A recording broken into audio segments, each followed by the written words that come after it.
What's the most wholesome experience you've had with a stranger? I was in the hospital, knowing I'd be there for at least a week, and possibly more. I was sick of hospital food, so I went downstairs to go across the street to the hospital subway. I was pretty far back in the hospital, 6th floor, backside of the building, labyrinth of staircases and hallways to get out the front door. The walk from there to subway took almost 15 minutes, even though it was just across the street. I waited in line, got up to the counter to order, and realized I'd left my wallet in my room. I ordinarily keep my wallet in my back pocket, but there was no need to in the hospital since I was in my room most of the time. I was exhausted mentally by that point from the stay, told him I'd forgotten the wallet, and turned to make the trek all the way there and back again. All of a sudden, a nurse behind me bought my food for me, saving me the trip, and the money. I thanked him profusely. That was years ago, but I will never forget that act of kindness. I was travelling from the south of England to the north of Scotland to start a new job the next morning. I had taken a train up to London and was supposed to get on an early morning flight from Heathrow. The bus to the airport, however, was cancelled and I had to make my own way using a series of night buses. However, it was about 2:30 a.m. and my phone was dead, and I had never used London's night buses before. I was young and a little scared, standing in the middle of Victoria trying to figure out the faded bus schedule when a woman came up to me and asked, "Are you alright, love?" And I explained through tears that I thought I was going to miss my flight and didn't even have an Oyster card. She looked up my route on her phone, wrote down all the possible variations of buses and trains that I would need to take, including the times. She waited with me the entire time, like 20 minutes, then when the bus came up she paid for my fare. No cash on London buses. I got out and looked to her and she shrugged and said, "Oh, I'm not getting the bus, you just looked like you needed someone." I think about her every once in a while,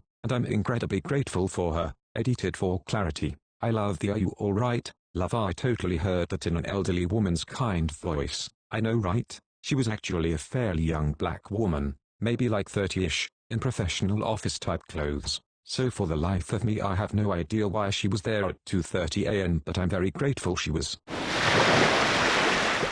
I was in an abusive relationship and it ended with him beating me up very badly, broken ribs, bruises and cuts all over me. He was arrested, but the process and aftermath was hell. It was spring and the weather was warming, but for weeks I wore long sleeves and high collars to hide the cuts and bruises. Eventually everything healed and faded except one very deep bruise on my upper arm. I had had enough of hiding them in shame, so one day I said F it and wore short sleeves.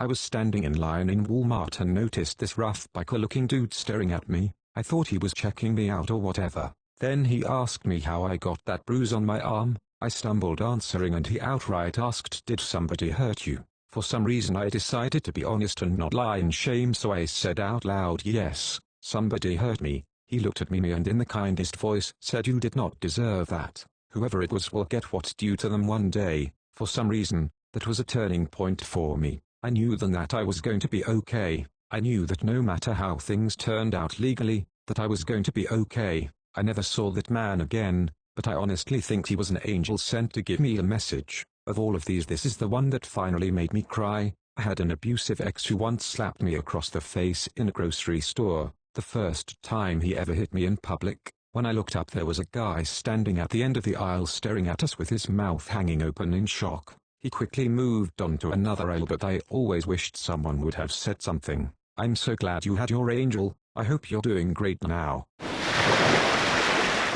My card declined at a fast food place a couple years ago. The manager saw it happening and came up and gave me the food anyway. It may have come from this establishment mood rather than the unrelenting kindness of his heart, but either way it really made my day. I went once to a supermarket to buy some groceries for my last week in college. I was about to pay when I realized I had forgotten my wallet, so I told the cashier I would leave everything and come back in about an hour. I lived like 20 minutes away from the store. A man in a nice suit who was behind me on the line heard the conversation and said he would pay for me. I was too surprised with it and first gently denied his offer, but he insisted and just handled his card to the cashier and wished me a good day. It was only like $25, but that really made my day. I was so thankful because that saved me a lot of time, and this man was so kind during the whole event. Once went out to a restaurant for a meal. Earlier the same day we found out that one of my partner's relatives, someone they were close to, had killed themselves. We thought it would be a good idea to get out of the house and distract ourselves. Our waitress was lovely and spoke to us throughout the meal as it was quiet and she seemed fun. At the end of the meal, at many wines, my partner was visibly emotional, not crazy, just sad looking. The waitress asked us if we were okay and saw that my partner was upset, so she asked again. We told her what had happened. She was shocked and it was obvious she really felt for my partner. A few minutes later, she came over with some limoncello shots and said it's on the house, which was unexpected and lovely. We protested a bit but she said, I'm managing tonight. It's little things like this that make me like working here, because I can make your night a bit better. What a legend. It gets even more lovely though. We asked her for the bill shortly after, and when it arrived, it read £0. She had discounted the whole bill, putting it through as wastage. We were shocked and had a tearful goodbye with her after many protests and finding it unbelievable. We'd had a 3-course meal, wine and beer, loads of sides. We went to town and she just covered it because my partner was sad. I'll remember it forever. She could have kept herself to herself and ignored us, but that moment of kindness meant much to us that day and turned it from a shitty day to a less shitty day. When my choir went to a festival in Italy, 3 of us went out to dinner very late once night after the festival ended. We were the last people in the restaurant, and we made sure to ask several times if it was okay for us to be there so late. The waiter taking care of us, we learned, was actually the owner, and the bartender chef was her husband. They were super nice to us, putting up with our bad Italian, and when we didn't like the wine we chose, offering us a different bottle without any extra charge. After the meal, we stopped by the bar where they were cleaning up, to offer compliments on the very good food and thank them again, and they asked why we were in Italy. On hearing we were in a choir, they said, "Ooh, you sing something, we give you shots." So of course we busted out in 3-part harmony, and they gave us a couple of shots of limoncello each. On the house, the first I'd ever tasted limoncello, and the first shot I'd ever done, and that's the story of the time we didn't sing for our supper, but sang for our drinks. I've had a soft spot for limoncello ever since. I once took my son to a local science center for a day of fun. I also have cerebral palsy. I get around well enough. Sometimes I use a wooden cane, but I'm alright unsupported. I rock a mean limp and have terrible balance, but if you were to see me walking around, most would just assume I had been injured at some point. While walking around, I spotted this woman with a young daughter of maybe 7-8 using a walker and sporting a pair of leg braces. The mother and I locked eyes a few times throughout our free roaming day until eventually our kids started interacting with the same exhibit. We were standing there watching them and I turned to the mother and before I could even speak she said, "Cerebral palsy, you too." We ended up spending the rest of our day together chatting about our lives and experiences and going over the many advancements and therapies that have been developed since my childhood. She ended up telling me at the end of the day that seeing me being a single dad to my son and being so independent in spite of my disability gave her a lot of peace of mind. She said she worried a lot about what her daughter's future might hold in terms of independence. It was just an all-around really nice experience. I had a knock on my door and when I opened it, there was a stranger with a gift card to a local garden store for me. Apparently her kid had been pinching tulips from my garden every day to give to his mum when they wanted to pay for them. Once they figured out whose garden they were coming from, I had thought squirrels were doing it and had regretted planting them the year before, not being able to enjoy them. I spent the gift card on more bulbs, or what? He was stealing them for his mum. That's kind of sweet. Yes, I wasn't mad at all. With a mother like that, the kid will grow up just fine. There was a little girl who lived a street away when I was growing up. I think she was around my sister's age. One day my mum spotted her watching her garden and complimented the tulips before riding off again on her bike. My mum went back inside for something, or maybe to a different part of the garden, but just for a moment. When she got back, she discovered the tulips were gone and spotted the little girl biking away really fast. My mum chased her down and the girl said she took them because they were pretty. My mum scolded her and said if she'd only asked, my mum would have been happy to cut some tulips for her. She didn't sweat it too much, because they were a poor family with many kids who all got into a lot of trouble around the neighborhood. They were just flowers after all. A few years later the girl was diagnosed with leukemia, and ended up dying. I think she was 11 or 12. My mum was so troubled by the death she got permission from the family to plant some tulips by her grave, so she'd always have the flowers she loved. Edit, you'll have been very generous with the awards and kind words, but I think I have enough now. Maybe you might give some to my mum down in the comments. I showed her this, she cried, or donate to St. Jude's or Ronald McDonald House, or another charity that helps kids that you know and trust. But thank you all, however you choose to show your love. Damn it, a grown man crying in a pub in Donastia right now, because of you. Don't know whether this is a good or bad story. Edit, I have recovered from my moment. Thank you for the awards. I just truly hope that humanity is moving in a more compassionate direction. If not, then bring in the meteor. How about sad? It always makes me sad when I think about it. The little girl had a rough life that ended too soon. I moved 1,000 miles away from everything I knew after graduating college 16 years ago. Back then I was pretty homesick, struggling in my career and figuring things out, so I felt pretty lost in life. One day I was walking around downtown Orlando when an older man, probably in his mid-80s, stopped me. He handed a piece of paper that he was carrying to me and said, "You seem like a good person with a good heart. It will be all right." Then he just walked away. Looking down, that piece of paper was a copy of a handwritten page by him filled with dozens and dozens of sayings, illustrations and quotes from all over the world regarding love and hope.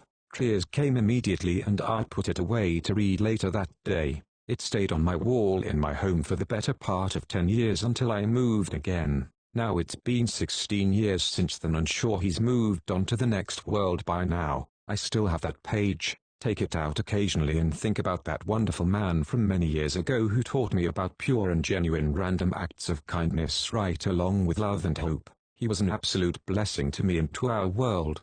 Thank you, good sir. You were a beautiful soul. Edit. Thank you so much for all of these awards and acknowledging this man and his heart. I'm so deeply honored to have been able to share his memory with you all and how he changed my outlook on life. With the state that everything is in now, I can't tell you how much I needed to both share this compassionate moment and also remember it myself. I'll try to post the page as soon as I can pull it out from storage, but it may take me a little bit. You all deserve to hear those words too. Remember, no matter what happens in our lives, hope and love will always prevail. Hugs. My uncle used to do that, except in Mexico. He was elderly and the only job he could get in his old age was as a cart wrangler for grocery stores. He would take whatever tips he'd receive and use it to make little half sheets of encouragement and well-wishing and hand them out at random. He passed 2 years ago. I miss him every day.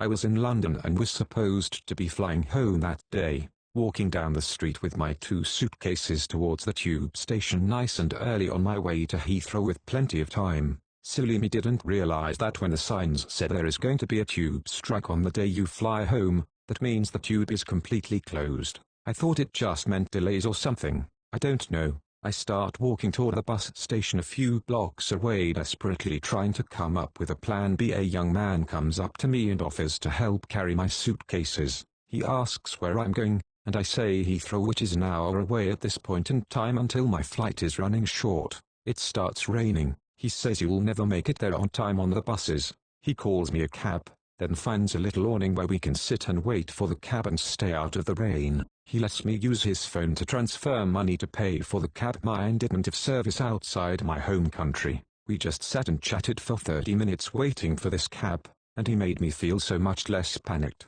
I just couldn't believe the kindness he showed to some random person on the street, and I've never been able to find him again online to thank him. These sort of people my grandma always said were angels and you're not meant to find them again. Not sure if I believe that, but it's the sort of thing I guess I'd do if I were a supernatural being on Earth. I love that sentiment.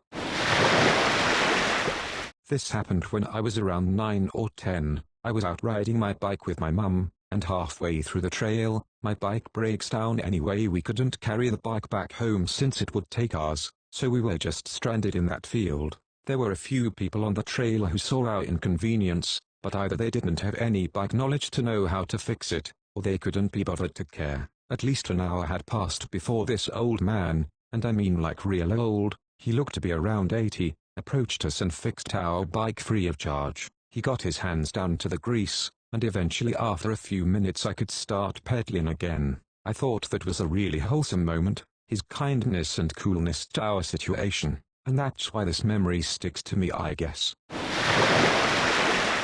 I was using crutches at the time after an ankle injury, got off the tram to go to uni and hobbled straight into a surprise Melbourne spring storm. Guy with very limited English walked me from the tram stop to my class, holding an umbrella over me the entire walk, about 10 minutes, one of those lovely, warm fuzzy memories. When I was 16, I'd taken my mom's old Pontiac Bonneville to the movies and I was in such a hurry that I forgot to turn off the lights. When I came out, the car was dead but someone left a set of jumper cables on the hood with a note that said, "I hope you make it home safely." I've never ever forgotten about that. Since then I've tried to pay that kindness forward any way I can. Edit. Thank all of you for the awards. I was about 20 miles from home and this was before cell phones were affordable, so that person saved me that night. For those asking, I'm assuming the person came out and saw my lights on and maybe even saw them running low flickering and knew there was a possibility they would burn out before I made it back to my mom's car. Even if my battery hadn't died, it was a nice gesture. Crouching Tiger, Hidden Dragon just came out in theaters. I had been planning to go see it on my next day off. I didn't have a car so relied on the bus. The day of the movie came when there was a snowstorm. I walked downtown to get the bus but there was a sign saying all buses cancelled due to snow. I was super bummed out and walked over to the local coffee shop. I ordered a coffee and was telling the owner how disappointed I was that I couldn't get to the movies. There was an older woman sitting in the shop and she overheard us. She looked at me and said, "I really want to see that movie too. Let's go. I'll drive." So that the day me and a perfect stranger went out to lunch and to see a movie together. About a year later I started seeing this guy in town and his downstairs neighbor was the lady who took me to the movies all those months earlier. We had stopped by her house for her to get a sweater before the movies. I told the guy me and your neighbor went to see Crouching Tiger together. He was like, "That was you?" She went on and on about how cool it was to go to the movies. You marry him, asked her to officiate the ceremony, and then sell those rights to Hallmark. Henny, seriously, though, I love this story. Thanks for sharing it. I would 100% watch that Hallmark movie. She sounds lovely. When I was 18 I had a friend in the hospital with brain cancer. His time was limited. I visited him when I could. He was kind of hippie alternative punk. I wore a leather jacket and had long hair. I walked to his room. A nurse saw me. Without saying a word she walked to me and gave me a long comforting hug. That's how I knew he passed. That's a very sweet and gentle way of telling someone about another person's passing. It was exactly what I needed. I'm sorry for your loss. You just made me cry. Bro, I really wasn't trying to cry. I just woke up but this one made me do it. I was really drunk and started puking in the trash can in the women's bathroom since there was a line to get to a toilet. One of the girls in line held my hair up and rubbed my back, telling me I'd be okay. I drunkenly told her I loved her. I may also have been crying. Wherever you are, bathroom girl, I still love you. Bathrooms are the place we take care of each other always. Lololol. I have been diagnosed with PTSD, depression, and anxiety, and I was at the pharmacy trying to get my meds filled but my card kept declining. A couple of the meds have major side effects if I skip a dose, so I really couldn't go without them. I was frantic and trying to figure out what was wrong with my card when another lady smiled and swiped her card for me so I could get my medication refilled. I was in Edinburgh, traveling alone. I met some guys at the hostel and we went to a club, but it was weird, so I came back to the hostel. The hostel is on the Royal Mile. It's 2 AM when there is a girl doing poi juggling. I did some poi juggling myself, so I stopped to watch, and when she stopped, started talking to her. I asked her where she was from. She said Brazil. So, being a stereotype guy like I was, I asked her whether she knew capoeira. She did. So, on Friday night, on the Royal Mile, me and the stranger did capoeira. It was more than 20 years ago, and I still remember it. It was awesome. I lived in Edinburgh for 5 years and can 100% imagine this happening. Thank you for the trip down memory lane. Driving on the highway, the car in front of me suddenly swerved to take an exit, and then tried to swerve back onto the highway, almost sideswiping me in the process. Luckily there was no one to my left, so I veered into the left lane and avoided an accident. A few moments later I'm passing her, and she very sheepishly looks up at me, kind of anticipating and expecting someone to cuss her out. Well, I had just learned a new road trip trick. Flipping people off is stupid, but giving them a thumbs down really stays with someone. It's the I'm not mad, I'm disappointed of the road. I had a huge ass thumbs down queued up for this driver, but when I saw her face I immediately knew she didn't mean to. She was embarrassed, and she already felt bad enough. So instead I flashed her a huge smile, dramatically and jokingly wiped sweat from my brow, and gave her a giant thumbs up. She smiled and laughed, and honestly it's one of my favorite moments in my life. I'm getting tearful at nearly all of these comments, but imagining you react like that when she was expecting the worst just made me laugh. I'm sure she will always remember it too. Glad everyone was okay. I had just lost my job and my dad had his card stolen. He was waiting on the bank but completely out of food and living in an old, run-down RV. I would have figured something out. I'd die before I let him starve. Right as he's almost in tears talking to me about it, someone knocked on the door. A lady had food for someone in an RV, but those people had vacated the parking lot and she wanted to know if my dad needed some sort of local helping hands org. There was everything from canned goods, to fresh meat, milk, pasta, everything. She had bought it with her own money and didn't want it to go to waste. I'll never forget the timing, or her generosity, a little bit. I believe that she knew your dad was in need and was generous enough to offer this assistance in a way that seemed like happenstance rather than someone observing them struggling. Pride can be a bitch, and it's a delight to see when people go out of their way and get creative about generosity. As the recipient of generosity in the past, absolutely, you're already hurting, feeling like a failure, at least in my case, and needing the help of others just bites hard into you. But pride doesn't calm an angry stomach, keep you dry, or help you see the next day. Whenever I'm fortunate enough to be able to help someone, I try to offset that feeling by letting them know that I'm genuinely happy to be able to do for others what was done for me. I don't know if it helps, but I certainly try. I'm a wheelchair user. At a baseball game, a little girl came running up to me and climbed onto my lap. Her mum was apologetic, but I told her it was fine, no worries. Looking at the girl's face, I could tell she had some kind of developmental disability. Mum explained to me that the little girl's grandfather used a wheelchair and she missed him. I rolled around a little to give her a ride. She giggled and had a good time, then she climbed off and went back to her mum. I hope you guys enjoyed the video. Subscribe for more content like this. Also, make sure to like, comment and share the video. Peace out.